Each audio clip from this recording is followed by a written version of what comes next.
K letným prázdninám neodmysliteľne patria detské tábory. Určite si to pamätáte.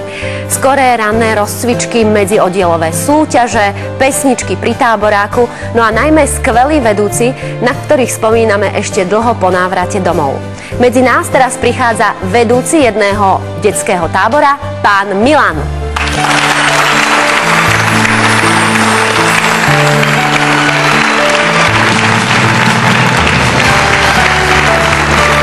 Večer.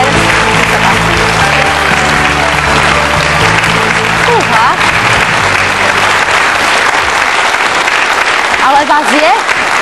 Ja som povedala, že prichádza pán Milan a teraz som aj ja sama tak trošku zaskočená. Vedela som, že tu bude vaša dcéra, ktorá sa volá? Deniska, ale tu je deti 2, 4, 6, 8, 10, 12. Čo sú to za deti? Sú to deti z našeho klubu a áno? Prišli sme teda povedať ten príbeh. Prišli ste povedať, tešíte sa, že ste tu, decka? Áno! Ste tu dobrovoľne? Áno! Jednohlasne. No. Predpokladám, že sa dobre cítite medzi deťmi, preto ste si vlastne vybrali túto prácu, preto robíte vedúceho v detských táboroch. Čo vás na tom baví na tej práci?